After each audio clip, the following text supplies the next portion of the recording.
Bueno, Guille, cuando quieras. Bueno, chicas, ¿alguna duda hasta acá? No sé, bueno.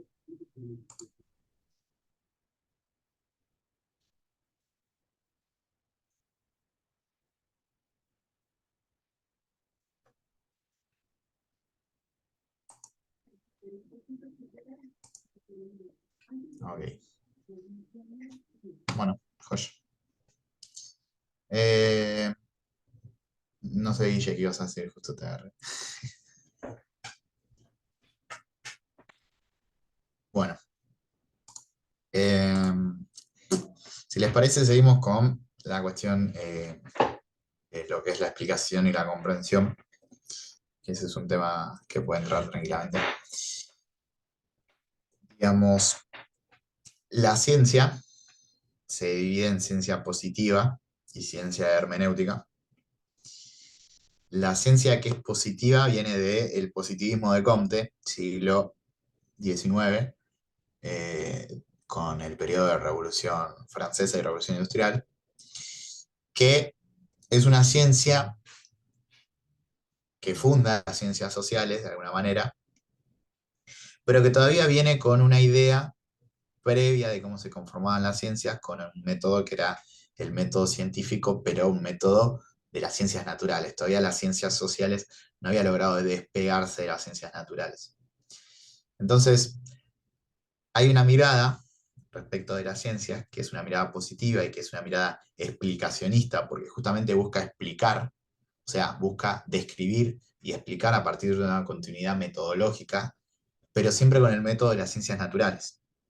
De hecho, ahí nos remontamos a la tradición galileana, que era mecanicista y donde tenía una explicación causal de los fenómenos y de los hechos. Esto nos llevaba a pensar que había de alguna forma un monismo. Ahí podemos separar el monismo del dualismo. Entonces, ¿qué quiere decir? Que el monismo hay un solo método. Cuando es mono es uno. Cuando es dúo es dos. Entonces, un solo método para todas las ciencias, que implica una explicación causal. Entonces, ¿cuál es el método? El método es el que venía aparejándose hasta ese momento, que era el método de las ciencias naturales. Entonces, mientras la ciencia era por un lado positiva, explicacionista de las ciencias naturales, con una tradición galileana y con un monismo metodológico, por el otro lado es todo lo contrario. No, la ciencia no es positiva, sino que es hermenéutica, digamos que en las ciencias naturales no puede haber objetividad como sí puede haber en las ciencias naturales. En las ciencias sociales, en cambio, la objetividad no existe porque siempre hay alguien que está interpretando la realidad y comentando y explicando con causas y consecuencias a partir de eso, de su mirada. Entonces, la hermenéutica distinta a la ciencia positiva, que era más explicacionista y de las ciencias naturales, bueno, la hermenéutica es más de las ciencias sociales y es comprensivista. ¿Por qué? Porque trata de comprender los contextos y comprender el proceso. Hay una especificidad propia que la distingue de las ciencias naturales. Mientras las ciencias naturales, que es explicacionista, tenía una tradición galileana, donde buscaban explicar eh, los fenómenos, la hermenéutica, que es comprensivista, tiene una tradición aristotélica. ¿Por qué? Porque tiene un fin. Aristóteles hablaba del fin, el fin y los medios. Algo similar a lo que después va a retomar Maquiavelo, siglos mucho más tarde, pero bueno, no importa. Digamos, se posiciona en la cuestión del fin, la finalidad, el para qué.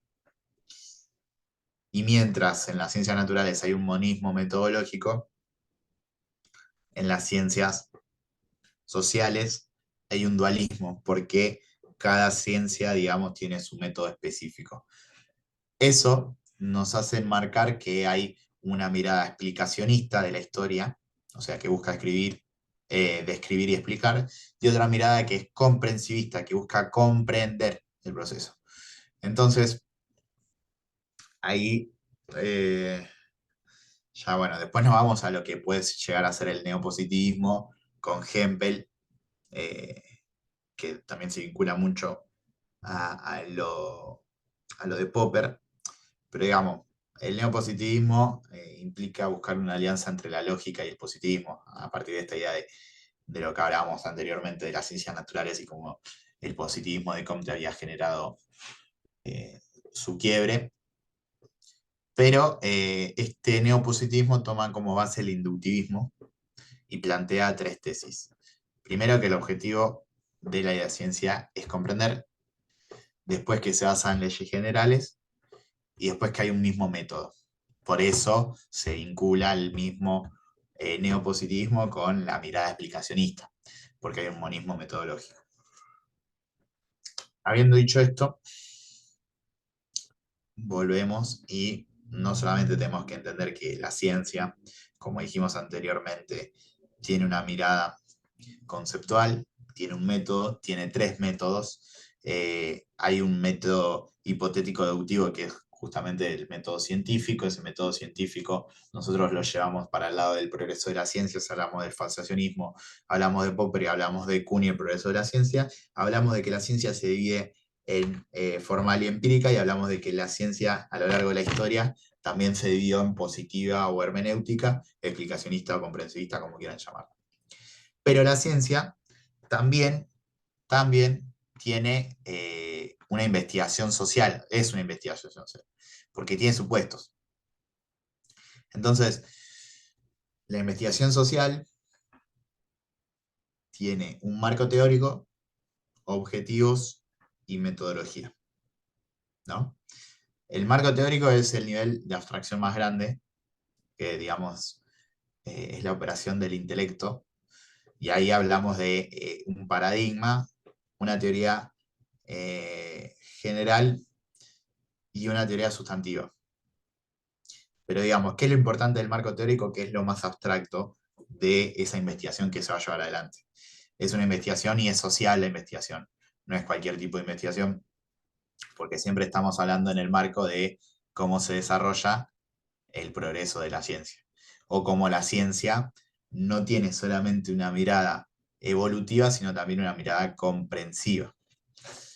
Entonces, esta investigación, que es investigación porque es científica y es científica porque tiene una serie de pasos, esta investigación que es social, primero parte de un marco teórico que es el nivel de abstracción más grande y abstracto justamente que tiene. Después tiene objetivos, o sea, a partir del marco teórico, a partir de lo abstracto que se selecciona, se empiezan a trazar objetivos generales y objetivos específicos. Primero partiendo y pensando y tratando de elegir cuál es la meta, o sea, cuál es el propósito, después realizando un recorte espacio-temporal, que es esto que decía yo al principio. Hoy la ciencia no puede analizar todo, tiene que analizar algo concreto, tiene que hacer un recorte del espacio. Este recorte espacio-temporal es lo que nos lleva a enmarcar estos objetivos generales y específicos. Y por último, que es el concepto de la materia, es metodología. La investigación social no solamente tiene un marco teórico, o sea, un aspecto abstracto, que es donde opera el intelecto, no solo tiene objetivos, que es, digamos, yo ya recorté, ahora tengo que recortar el espacio temporal, decir hacia dónde voy. Y ese hacia dónde voy también tiene que ir acompañado de, eh, bueno, de una serie de pasos que nos van llevando hacia ese objetivo. ¿Qué quiere decir esto? Que tenemos que tener un procedimiento para la construcción de esa evidencia empírica. O sea, lo que yo quiero demostrar, tengo que llegar, digamos, a la evidencia. Es como cuando necesito resolver un caso. Bueno, para resolver un caso tengo que tener las pruebas. Entonces, esta metodología tiene distintos tipos y también tiene distintos métodos. O sea, no es lo mismo hablar de una triangulación metodológica con un intramétodo que con un intermétodo. Pero no nos vamos a enroscar en eso. Sí necesitamos saber que hay una triangulación metodológica donde podemos separar a la metodología, o sea, la serie de pasos que yo necesito para llegar a ese objetivo, que se divide en cualitativa y cuantitativa. La cualitativa son entrevistas, son observaciones, son análisis. Eh, Generalmente se utiliza para reconocer la perspectiva de cada actor en este hecho que queremos demostrar empíricamente y que necesito recabar esa información y esa evidencia. Entonces, la cualitativa va más apuntada a los actores, entrevistas y observación y análisis. En cambio, la cuantitativa, o sea, cualitativa viene de calidad, cuantitativa de lo masivo. Si yo en uno busco hacer entrevistas, que es algo más directo, más, digamos, personal, en lo cuantitativo voy a hacer encuestas, porque la encuesta es masiva y no me interesa hablar con tal persona, sino que me interesa saber qué opina la mayoría. Por eso se basa en la encuesta y en la estadística, o sea, los aspectos más generales, digamos, o estructurales. Bien, ¿qué más tenemos de esta unidad? O de la unidad que sigue, no sé qué sigue. Así vamos avanzando.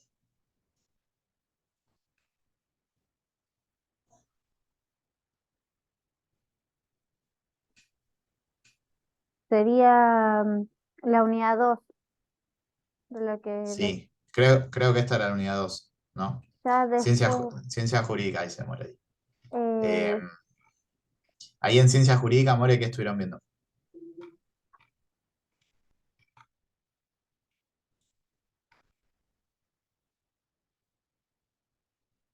Dogmática jurídica. Ok, bien. Bueno, sí, esa es la tercera unidad, el conocimiento del derecho. perfecto. Hola, recién me uno, van por dogmática. Hola, Maya. Sí, estuvimos repasando en el Zoom anterior la unidad 1. Acá recién terminamos la unidad 2 con, bueno, un poco la cuestión de la metodología y de la investigación social. Hicimos la distinción entre explicacionismo y comprensivismo, y ahora la idea es abordar un poco la dogmática jurídica.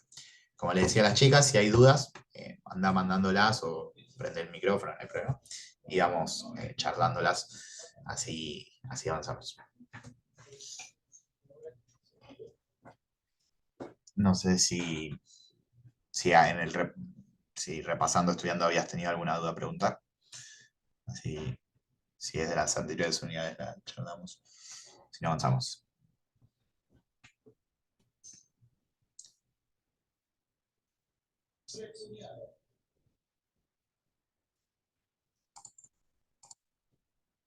Hasta ahí. Ok, bueno, entonces vamos a dogmática jurídica. Eh, Dogmática jurídica se enmarca, digamos, en lo que es la ciencia del derecho. Ahí, Maya, también estamos hablando desde el principio que todos los conceptos, de alguna forma, si se ponen a ver, están emparentados con TGD. TGD es la materia no solamente la primera y principal de la carrera, sino también la que nos va dando las cuestiones valorativas de la ciencia del derecho. La ciencia del derecho, digamos, tiene una tarea compleja, los juristas, porque los juristas se transforman en científicos. Y tiene una tarea compleja porque las normas que nosotros estudiamos y analizamos como estudiantes de derecho, futuros abogados y demás, las normas no son susceptibles de verdaderas o falsas, son normas, están escritas, no podemos decir esta es verdadera o esta es falsa, está. Entonces, la norma generalmente, y depende de quién la aplique, como somos personas de las ciencias sociales y no de las ciencias exactas, tiene diferentes fines, o sea, diferentes racionalidades. La ciencia del derecho tiene una racionalidad instrumental, es decir, un criterio único que tratamos de hallar, pero que es complejo de hallarlo. Eh, y la dogmática jurídica, que es sinónimo de ciencia del derecho, tiene algunos presupuestos. El primero es la legislación, o sea, nosotros nos posicionamos en un presupuesto de dogmática jurídica porque nuestra fuente principal como estudiantes de derecho es la legislación, es la ley.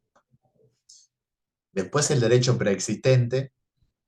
Después entender también que hay un legislador que tiene que ser racional, esto que le digo, que la norma no es verdadera o falsa, es, y el legislador que crea la norma con el posterior eh, doctor de la ciencia jurídica que tiene que ponerla en práctica, tiene que ser una persona racional, ¿se entiende? Esto a que nos lleva a entender que el orden jurídico tiene que estar completo y tiene que no constituir ninguna falla. Si constituye alguna falla, ya vamos a ver qué pasa. Pero bueno, más allá de eso, digo, acá hay una cuestión importante.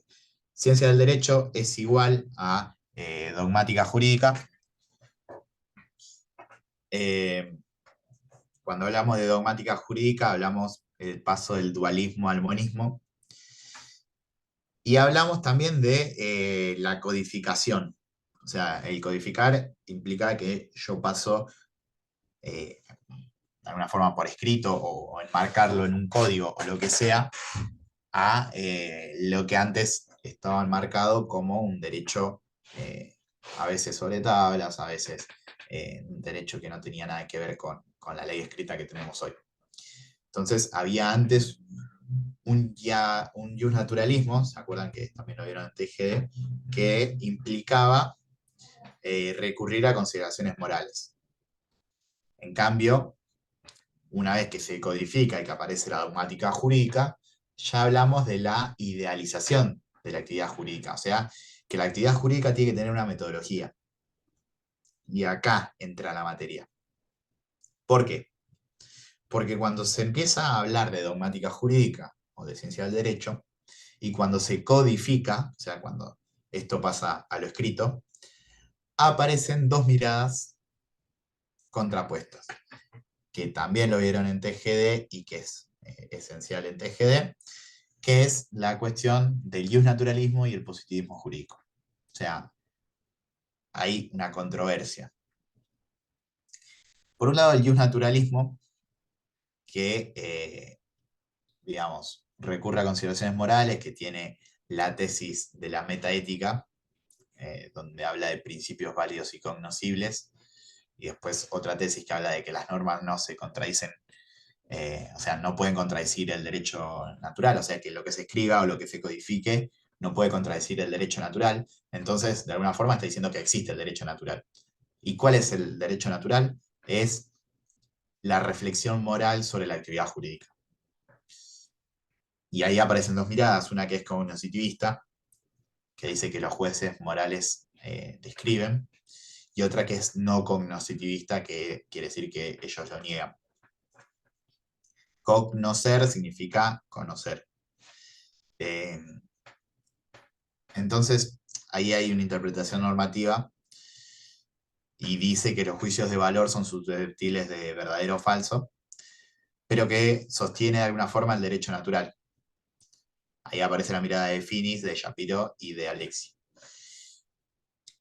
Y dicen los naturalistas que las fuentes del derecho natural se lleva adelante a partir de lo teológico, o sea, de Dios, y de lo racionalista, que es la naturaleza humana. Entonces, mientras por un lado hablamos de derecho natural, porque hablamos de que esta ciencia jurídica tiene que tener un aspecto moral, que la ley, digamos, lo escrito, lo que se codifica, no puede ir en contra de los derechos naturales. Por otro lado, hablamos de positivismo jurídico, que no es otra cosa que lo que vimos como naturalismo y positivismo. Entonces, ¿qué plantea el positivismo jurídico? Es la tesis de las fuentes sociales, es la separación del derecho de la moral y es la tesis de la discrecionalidad.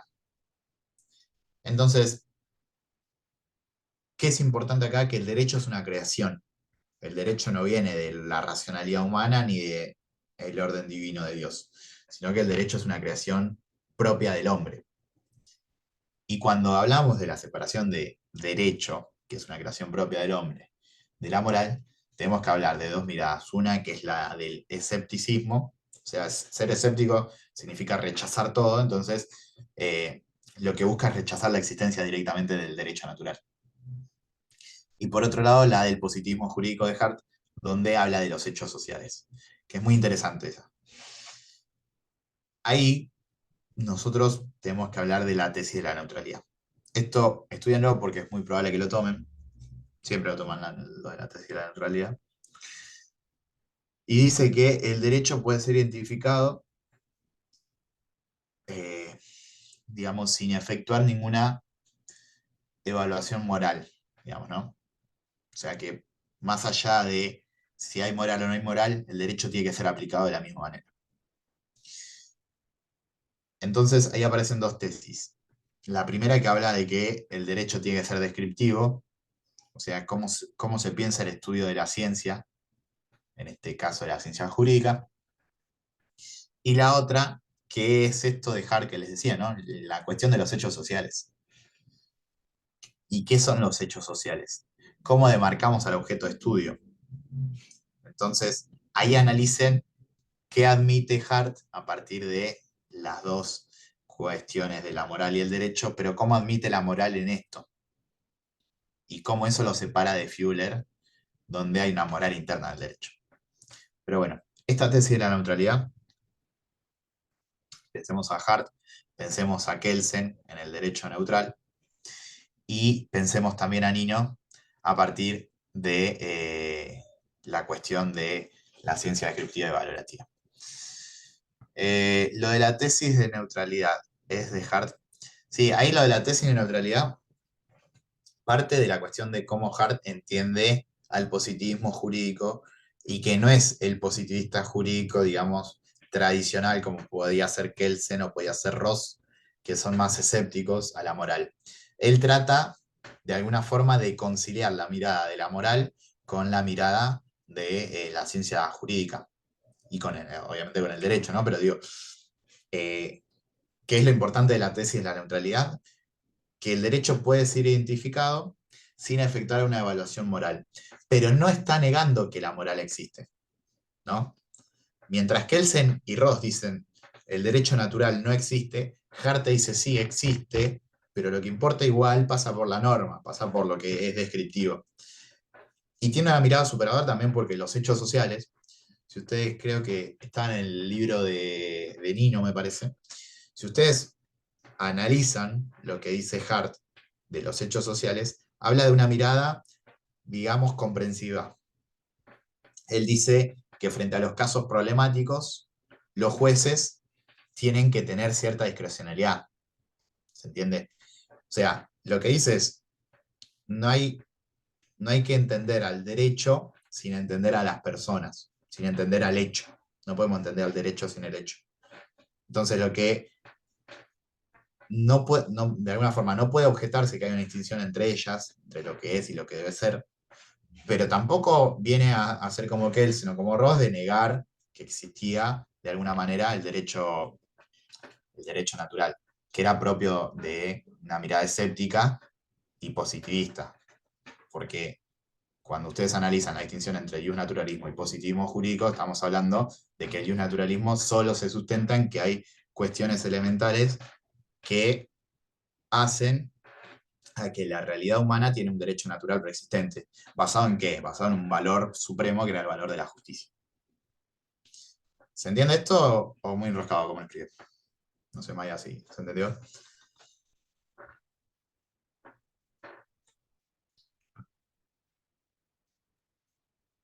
Sí, sí, lo entendí, claro. Perfecto. Bueno, no sé, ahí se fueron sumando algunos. ¿Dudas hasta acá? No sé qué me queda. Me queda la unidad 4, ¿no? Díganme si avanzamos. Sí, queda la 4 y la última la 5 también. Unidad 4 era la de realismo. A ver. Señal More. Sí, sí, habla sobre los modelos de ciencias jurídicas que el CENROS. No, está bien. Y la Ok. 5 ya sé el proceso de investigación. La 5 no es lo que charlamos hace un ratito con la investigación social. Capaz que los mareé un poquito, pero bueno. Bueno, mientras remontamos con esto, ¿qué es importante acá? Algo ya charlamos recién de Kelsen. Lo que hace Kelsen es, digamos, recuerden siempre la pirámide, no podemos acordarnos de Kelsen si no nos acordamos de la pirámide de Kelsen. Y cuando hablamos de la pirámide de Kelsen, hablamos de, piensen en la Constitución argentina. O sea, en una Constitución que es el órgano superior, es la norma fundamental, y que abajo de la Constitución hay normas provinciales, acá ordenanzas municipales y demás. Pero siempre en esta idea de pirámide. ¿Por qué es escéptico Kelsen? ¿Por qué es un positivista escéptico? Porque su teoría solamente se basa en la norma. No le interesa hablar del derecho natural, no le interesa hablar del valor de la justicia, es pura y exclusivamente de la norma. Entonces él se aleja de todo tipo de valoración. Acá es donde abordamos la teoría pura del derecho, donde habla del ser y el deber ser, y hace una abstracción de consideraciones, tanto axiológicas como sociológicas. No le interesa a él analizarlo, no le interesa valorarlo, le interesa solamente lo que está escrito. Y él habla de la ciencia jurídica como una ciencia normativa. Si es algo normativo, significa que te encuadra, te norma y que tiene enunciados. Y hay enunciados que son descriptivos, que son del mundo del deber ser, pero hay normas que son prescriptivas. Entonces, esto, que es tema de parcial, mientras los enunciados son descriptivos, las normas son prescriptivas. No se olviden de eso, que es importante. Bien, ahí hablamos de que las normas, que son prescriptivas, decimos que terminan siendo el objeto de la ciencia del derecho. El objeto de la ciencia del derecho para Kelsen es la norma. Y lo que hace Kelsen es criticarlo a Hart, vieron que recién estábamos hablando de Hart, porque Kelsen diferencia entre norma y enunciados. O sea, diferencia entre el punto de vista interno y el punto de vista externo. O sea, de alguna manera tiene una continuidad de lo que hablaba Kant, que era el conocimiento creando su propio objeto. En Kelsen no hay contradicción entre las normas. O sea, no puede contradecirse una norma con otra. Y esto también es importante porque muchas veces, sobre todo en TGD lo pueden llegar a ver, se habla de que aparecen lagunas. ¿Qué son las lagunas? Bueno, ¿qué es algo vago? ¿Qué es algo contradictorio? Bueno, no, para eso no, para Kelsen no existe nada de eso. Para Kelsen no hay contradicción entre las normas. Entonces, ¿qué es importante de Kelsen? Positivista escéptico, basa su teoría en la norma, diferencia entre normas y enunciados, mundo del ser y el deber ser, no hay contradicción de normas y el jurista es neutral. Todo eso tenemos que saberlo de Kelsen. ¿Qué más? Bueno, después de Kelsen nos vamos directamente al realismo. Y me quedan 8 minutos, así que me voy a tratar de apurar. El realismo se divide en tres, digamos. Por un lado, el de Ross. Por otro lado, el realismo extremo propio de Norteamérica. Y por otro lado, el realismo redefinido, que era el genovés. El de Ross es el moderado, que es el escandinavo. O sea, entiende que el derecho es una ciencia normativa, es una ciencia jurídica, empírica, descriptiva, que tiene afirmaciones probabilísticas y que, digamos, las normas que son obedecidas porque son vividas como socialmente obligatorias, esto es mucho del aspecto sociológico que niega Kelsen, porque si nosotros vamos hacia la sociología nos habla de que hay normas impuestas en la sociedad que nosotros seguimos. No sé, es darle el asiento a una embarazada en el colectivo. Bueno, entonces son obedecidas porque son vividas como obligatorias socialmente. Ahora, esa que es obligatoria socialmente, después tiene su punto de asidero con la norma en sí. Entonces, él no es escéptico frente a las normas. Pero sí critica de Kelsen que, o sea, dice que la validez de las normas no se define por su fuerza obligatoria. O sea, la validez de la norma no pasa por si a vos te dice que el que matare a uno pasará de 5 a 25 años en prisión. No pasa por eso. No tiene que ver con la fuerza obligatoria. Tiene que ver con las fuerzas que son obligadas casi socialmente, pues son vividas así. Entonces, esas afirmaciones que son probabilísticas, entiende el realismo moderado desde el estudio del derecho vigente. El derecho es lo que está dado en la sociedad. No vayamos más que eso. Por eso es moderado. Después tenemos el realismo extremo, que justamente por algo es extremo, porque es escéptico frente a las normas. O sea, dice que la norma es un juguete vistoso, casi que ningunea las normas. Y habla sobre que el derecho se constituirá por predicciones sobre la conducta de los jueces. O sea, dice que el derecho son predicciones de los jueces, que la norma no es relevante, que lo relevante es el actuar de los jueces, y que el juez es el que predice su propia conducta, que es la crítica que se le hace a este realismo extremo. ¿Cuál es o sea, mientras el realismo extremo dice que la norma es un juguete vistoso, que no importa la norma, porque lo que importa es cómo los jueces actúan, bueno, vienen los que son críticos del realismo extremo y dicen, bueno, ¿cómo va a ser, cómo un juez va a predecir su propia conducta? Es contradictorio. Entonces, mientras el moderado se fija en lo sociológico, el realismo extremo se fija en el actuar de los jueces, o sea, la relevancia, digamos. Y por último, el redefinido, que es el genovés, habla del derecho como un conjunto de obligaciones. Entonces, ahí, ¿qué hay que entender? Hay que entender la interpretación y la construcción y las tesis. O sea, una tesis ontológica, donde hay un conjunto de textos normativos, de normas y normas vigentes.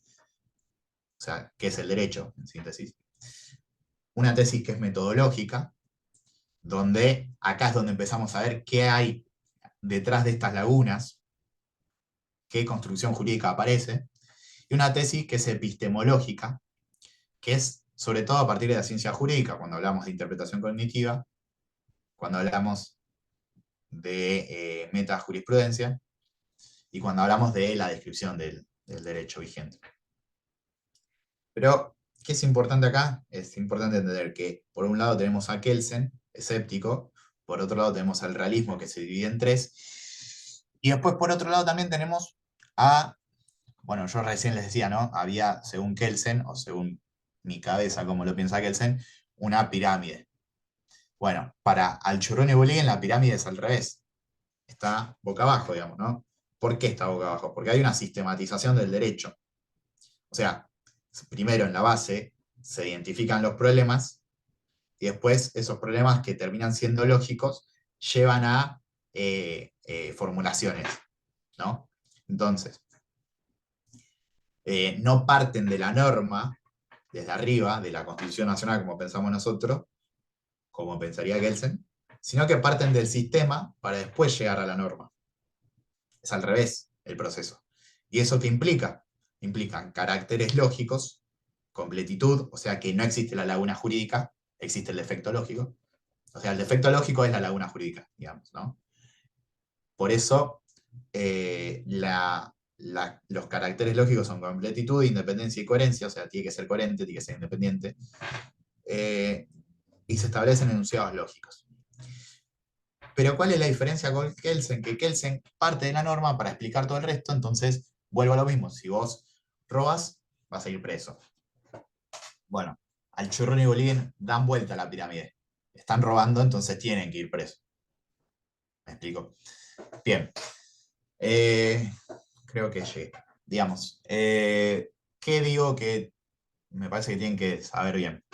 Por un lado, la cuestión de la dogmática jurídica es importante, sobre todo la diferencia entre positivismo jurídico y un naturalismo. Tienen que saber diferenciar el método de las ciencias naturales del de las ciencias sociales, o sea, el explicacionista y el comprensivista. Tienen que estudiarse ejemplos de los métodos del deductivo, el inductivo, el hipotético deductivo. Eso los toman siempre. A Kuhn lo toman siempre, así que estudienlo, a Popper. Y bueno, nada, Sandra, te va a ir bien. Bueno, nada, y estudien que tienen un par de días.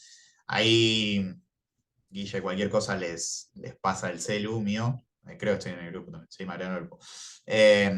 Y nada, de acá al lunes creo que rinden o martes. Si alguno tiene dudas, preguntas, consultas, lo que sea, no tenga problema en escribirme, que voy a estar para responder a veces. Un poquito tarde, la cuelgo, pero Pero cuenten conmigo que estoy para dar una mano. Sí, siempre ante cualquier cosita en el grupo, cualquier duda, lo que deseen preguntar, pueden enviarlo ahí al grupo. Así que bueno, eh, estudien para esta materia, sepan que, bueno, como ya le dijo Nico, se relaciona mucho con teoría general del derecho, así que está muy bueno si las dan a las dos en el mismo cuatrimestre, se van llevando de la mano. Así que sí, igual no te das problema, Sandra, que después yo lo subo a YouTube, no te das problema. Así que bueno, chicos, saben, bueno, chicas, saben que cuentan con nosotros ante cualquier cosita, así que ¿hay algo más que deseen preguntar? ¿Alguna pregunta o algo por el estilo? Y como tener tengo muchas preguntas porque recién llego, pero bueno. Sandra, mandame al WhatsApp, no hay problema. Sí, por favor, porque recién llegaba. Bueno, como Dale. las otras clases duraban como 3 horas, 3 horas y media, pensé que esta iba a durar igual. Nico es más conciso. Encima, él, o sea, es fácil. Le gusta o no le gusta.